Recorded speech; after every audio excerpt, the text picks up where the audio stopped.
की शुरुआत में हमें पता चलता है कि कुछ लोग किसी जगह पर पिकनिक मनाने के लिए आए हुए थे। उनकी बातों से हमें यह पता चला कि बेथ नाम की लड़की को 1 साल पहले कैंसर हुआ था और अब वो पूरी तरह से रिकवर कर चुकी है। ये लोग अपना पिकनिक बहुत ही अच्छे से एंजॉय किए जा रहे थे, लेकिन यहाँ पर बेथ अभी भी परेशान ही दिखाई दे रही थी। बेथ बार बार जय को कुछ बताने की कोशिश कर रही थी, लेकिन जय तो अपने एंजॉयमेंट में इतना मगन हो चुका था कि ना ही वो इस चीज को नोटिस कर पाता कि बेथ उदासी से भरी हुई है और ना ही इस चीज को नोटिस कर पाता कि बेथ उसे कुछ बताने वाली है। आगे की जर्नी में चलते चलते दोनों काफी घने जंगलों के अंदर तक आ जाते हैं कि तभी जंगल के अंदर किसी चट्टानों पर चढ़ते हुए बेथ गिर गई और उसे चोट भी लग जाती है। वो जय से यह कहकर चली गई कि मैं अपने जख्म को साफ करने के लिए जा रही हूँ और वाटरफॉल के पास बैठकर जोर जोर से रोने लग जाती है। इसी के दौरान बेथ नोटिस कर पाती है कि सामने एक मरा हुआ जानवर था और उसे बहुत ही अजीब तरीके से मारा गया था और जानवर की पूरी खाल उतरी हुई थी। वो डर कर चिल्लाकर जय को जल्दी से बुलाई, लेकिन जय इस बार भी उसे यह समझाते हुए कहने लगा कि यह कौन सी डरने की बात है, जंगल है तो जाहिर सी बात है यहाँ पर शिकारी जरूर होंगे और ऐसा काम आखिर शिकारी के अलावा कौन कर सकता है। खैर, इस बात को नजरअंदाज करते हुए ये लोग पूरा दिन एंजॉय करते हैं और रात होते ही अपने लिए टेंट लगा लेते हैं।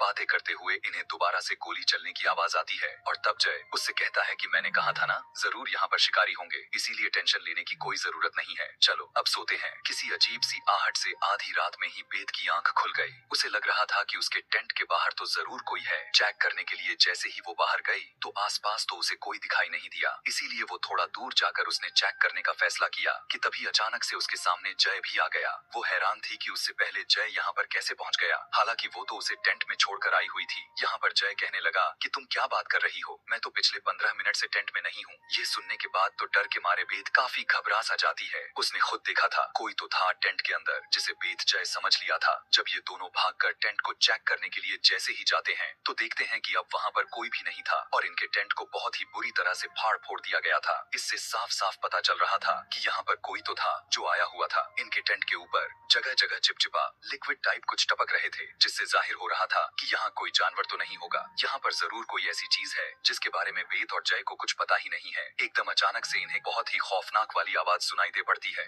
दरअसल ये किसी अजीबो गरीब क्रिएचर की चिल्लाने की आवाज थी। आवाज इतना डरावना था कि दोनों घबरा कर यहाँ से भागने लगे। भागते हुए उन्होंने देखा कि पहाड़ों पर भी इन्हें वैसा ही चिपचिपा जैसा लिक्विड नजर आया जैसे ये लोग अपने टेंट पर देख कर आए हुए थे, जिसका मतलब वो क्रिएचर जो कोई भी थी यहाँ इनके करीब ही करीब रहती थी। अभी वो यहाँ से भागने की जैसे ही कोशिश करते हैं कि तभी बेथ को अचानक से एक पेड़ के पीछे अजीब से एक साया खड़ा हुआ नजर आता है। यह देखकर वो और भी ज्यादा डर जाती है, लेकिन जय उसे होश में लाकर यहाँ से बाहर निकलने का रास्ता ढूंढ रहा था। मगर अब यह पूरा का पूरा जंगल उनके लिए भूल भुलैया जैसा बन गया था। उन्हें यहाँ से बाहर निकलने का कोई भी रास्ता समझ ही नहीं आ रहा था। भागने के चक्कर में ये दोनों एक ऐसी जगह पर पहुंच गए थे जहाँ पर वो खौफनाक सा दिखने वाला साया बेथ के ठीक सामने आ जाता है। बेथ यहाँ पर उसकी पूरी बॉडी तो नहीं देख पाई थी, लेकिन उसने इतना जरूर देख ली थी कि उसकी दोनों आंखें और सर दिखाई दे रहे थे। वो शैतान अपने आंखों के जरिए बेथ को पोजेस करना चाह रहा था, लेकिन जय ने आकर बेथ का ध्यान ही भटका दिया और वो उसे लेकर दोबारा से भागने लग गया। अभी वो बेथ जय को कुछ बता पाती, लेकिन उससे पहले ही जय का पैर एक ट्रैप में फंस गया और वो नीचे गिर गया। यह ट्रैप किसी इंसान का लगाया हुआ लग रहा था, लेकिन उस ट्रैप से जय काफी ज्यादा ही मात्रा में जख्मी हो गया था। उसकी बिगड़ती हुई हालत को देखते हुए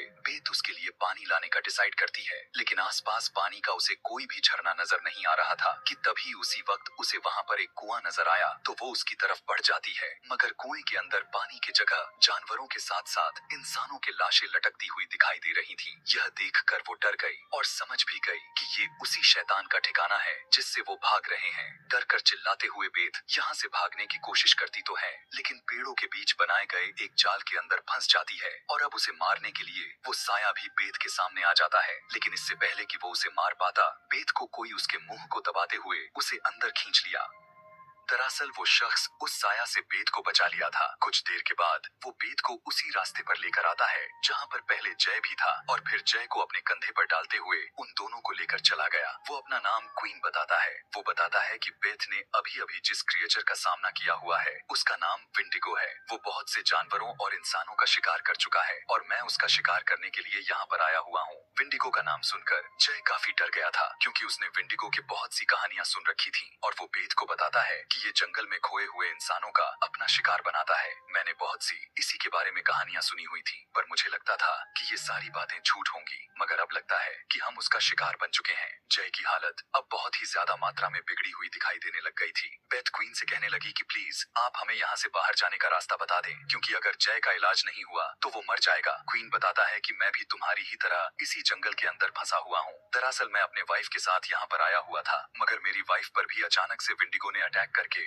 बेरहमी से उसे मार दिया। इसीलिए मैं अपनी वाइफ का बदला लेने के लिए विंडिगो को मारना चाहता हूँ। मुझे भी यहाँ से बाहर जाने का कोई रास्ता नहीं पता। ये सुनने के बाद बेथ रोने लग गई और जब उससे मदद की गुहार लगाने लग गई, तब क्वीन कहता है कि चलो ठीक है, एक बार ट्राई करके देखते हैं कि आखिर हमारे साथ होता क्या है। दोनों मिलकर बाहर जाते हैं, रास्ता ढूंढने की कोशिश करते हैं, और अगर रास्ता मिल गया तो जय को निकालकर यहाँ से बाहर लेकर जाएंगे। ये दोनों अब रास्ता ढूंढने के लिए बाहर चले जाते हैं और एकदम अचानक से बेथ देखती है कि क्वीन उसके पीछे से गायब हो गया था। वो बौखलाते हुए घबरा गई और तभी उसके आसपास वो काला साया धुएं की तरह मंडराने लग गया। बेथ यहाँ पर इतना ज्यादा डर गई थी कि तभी उसे गोली चलने की आवाज सुनाई दे पड़ी। देखने को मिला कि यह गोली क्वीन ने ही चलाई थी। उसे पता चला कि यहाँ पर क्वीन बेथ को कोई रास्ता ढूंढने के लिए नहीं लेकर आया, यह बल्कि वो तो उस साया को मारने के लिए बेथ का शिकार बनाया हुआ था। मगर उसकी गोली से विंडिगो नहीं मरता और क्वीन बेथ के साथ वापस आने लग जाता है और कहता है कि यह गोली उस साये को कुछ ही टाइम तक हमसे कुछ दूरी पर रखेगी। बेथ को यह जानकर बहुत ही दुख हुआ कि क्वीन ने उसे धोखा दिया हुआ था। खैर, ये लोग घर वापस आ जाते हैं और आते ही बेथ देखती है कि जय दर्द से तड़प रहा था। उसकी हालत पहले से ज्यादा बिगड़ चुकी थी और अब वो क्वीन से कहती है कि तुमने पहले जो कुछ भी मेरे साथ किया, मैं तुम्हें उसके लिए माफ करती हूँ, लेकिन इस शर्त पर इस बार तुम्हें दोबारा से मेरे साथ बाहर जाना होगा और इस जंगल से बाहर निकलने का रास्ता ढूंढना होगा। लेकिन क्वीन कहने लगा कि तुम शायद पागल हो गई हो, क्योंकि अब मैं यहाँ से तुम दोनों को कहीं पर भी नहीं जाने दूंगा। यह बात सुनकर बेथ को गुस्सा आ जाता है और वो उससे पूछने लग गई कि आखिर तुम मुझसे चाहते क्या हो। क्वीन का कहना था कि मैं तुम्हें ही चाहता हूँ, क्योंकि मैंने देखा है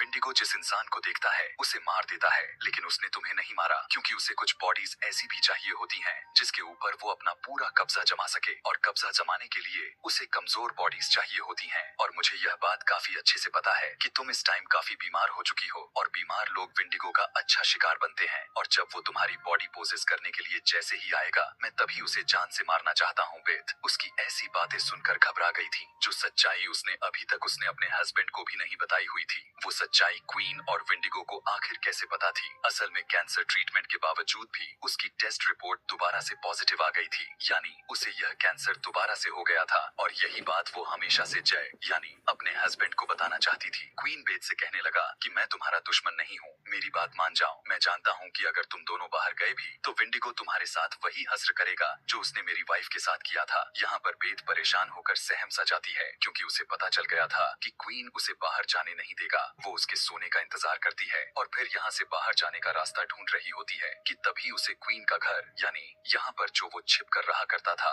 उसका फ्लोर थोड़ा सा हिलता हुआ महसूस होता है। उसे खोलने पर उसको पता चला कि उसके नीचे तो एक पूरी की पूरी टनल थी। बेथ हैरान हो चुकी थी। उसे लगने लगा कि शायद इस जंगल से बाहर निकलने का कोई खुफिया रास्ता होगा, लेकिन अंदर जाने पर उसने देखा कि यहाँ पर तो बहुत से लोगों की लाशें थीं। यह देखकर और भी ज्यादा डर गई। वो इतना डर गई थी उसकी हाथ पैर सब थर थर कांपने लग गए थे। उसे लगने लगा कि क्वीन ने जरूर उससे झूठ बोला होगा और वो खुद ही इन दोनों का शिकार करना चाहता है। डरते हुए बेथ जब बाहर निकल कर आई तो क्वीन पहले से ही जगा हुआ उसके ऊपर गन पॉइंट कर चुका था। बेथ रोते हुए कहने लग गई कि आखिर तुम हमसे चाहते क्या हो? इन मासूम लोगों को तुमने क्यों मारा? क्वीन बताता है कि मैंने नहीं मारा, ये सभी इसी जंगल में भटक गए थे, जैसे हम भी भटके हुए हैं। इनमें से कुछ लोग बीमार थे तो कुछ लोग जख्मी की हालत में थे। मैं जानता था कि विंडिगो जरूर इनकी बॉडी लेना चाहेगा और मैं मौके की तलाश में था कि जब विंडिगो इनकी बॉडी में आए और मैं विंडिगो का शिकार करूं, लेकिन विंडिगो ने इन सभी लोगों को ही मार दिया। और फिर बहुत सारे इंतजार के बाद तुम यहाँ आई। तुम वो इकलौती इंसान बन चुकी हो जिसे विंडिगो मारा नहीं, जिसकी वजह से मुझे यह बात पूरी तरह से कंफर्म हो गई कि विंडिगो तुम्हारी ही बॉडी लेना चाहता है। इसीलिए मैं यह नहीं चाहता कि तुम यहाँ से जाओ, क्योंकि मुझे हर हाल में विंडिगो को मारकर अपनी वाइफ का बदला लेना है। और अगर तुम यहाँ से चली गई तो मेरा ये सारा का सारा प्लान फेल हो जाएगा, और अगर तुम गलती से भी यहाँ से भाग भी गई तो इस टाइम तुमसे अच्छा शिकार तुम्हारा हस्बैंड जय को ले लिया जाएगा, जिसके बहुत ज्यादा जख्म खराब होने होने की वजह से अब उसकी बॉडी तुम्हारे से भी ज्यादा कमजोर हो गई है। जय का नाम सुनते ही बेथ कांपने लग जाती है और कहती है कि तुम जय को कुछ नहीं करोगे, इसके बदले मैं तुम्हारा साथ दूंगी। मैं विंडिगो से लड़ भी सकती हूँ और तुम्हारे काम को आसान भी कर सकती हूँ। दरअसल यहाँ पर क्वीन बेथ को ब्लैकमेल कर चुका था। उसकी बात को मानते हुए वो बेथ को लेकर जंगलों के बीच जाने लग जाता है और बेथ उससे सवाल करती है कि आखिर मुझे करना क्या होगा। क्वीन उससे कहता है कि तुम्हें कुछ नहीं करना, जो करना है विंडिगो खुद कर लेगा, बस तुम्हें उसकी आंखों में नहीं देखना। अगर गलती से भी तुमने उसकी आंखों में देख लिया तो फिर वो तुम्हारी आंखों के रास्ते तुम्हारे बॉडी में घुस जाएगा और मजबूरन उसे मारने के साथ साथ तुम्हें भी मारना पड़ जाएगा। क्वीन के प्लान के मुताबिक बहुत ही जल्द विंडिगो यहाँ पर काला धुआं बनते हुए आ भी जाता है, लेकिन इस कहानी का पूरा पासा ही बदल जाता है। वो बेथ के बॉडी में आने की बजाय क्वीन के बॉडी में आना शुरू हो जाता है, क्योंकि आज क्वीन ने ना चाहते हुए भी उसकी आंखों में देख लिया था। बेथ को लगा हुआ था कि विंडिगो अब क्वीन के अंदर घुसा हुआ है, इसीलिए वो क्वीन को चाकू से स्टैब करते हुए मार देती है। लेकिन असल में यहाँ पर विंडिगो की षड्यंत्र रची गई थी ताकि बेथ अपने रास्ते से भटक जाए। वो विंडिगो के अंदर तो था ही नहीं,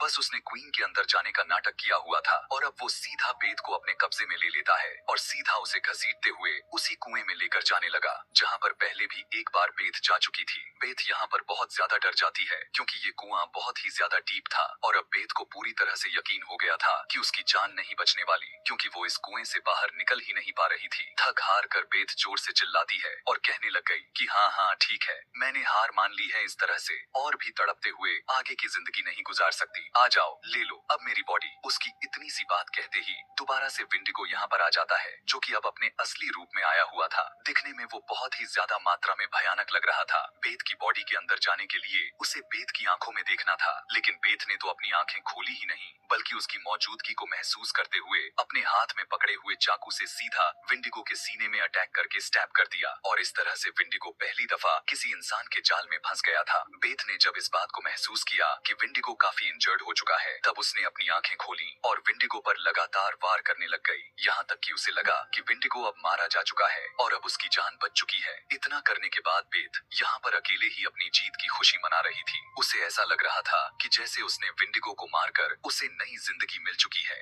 वो अब किसी तरह इस कुएं से बाहर भी निकल आती है और जल्दी से अपने हस्बैंड जय के पास पहुंच गई। उसे उठाकर वो जल्द ही इस जंगल से बाहर भी निकल आती है, क्योंकि विंडिगो के मरने के साथ साथ विंडिगो का जादुई असर इस जंगल से खत्म हो गया था और जो भूल भुलैया ये पूरा जंगल हो चुका था, वो अब पूरी तरह से नॉर्मल होकर इन्हें बाहर जाने का रास्ता मिल चुका था और अब इन दोनों की जिंदगी बच चुकी थी। और इसी के साथ यह कहानी यहीं पर खत्म हो जाती है। ऐसे ही और भी मूवी एक्सप्लेनेशन वीडियोस देखने के लिए कमेंट में नेक्स्ट लिखना ना भूलें। Thanks for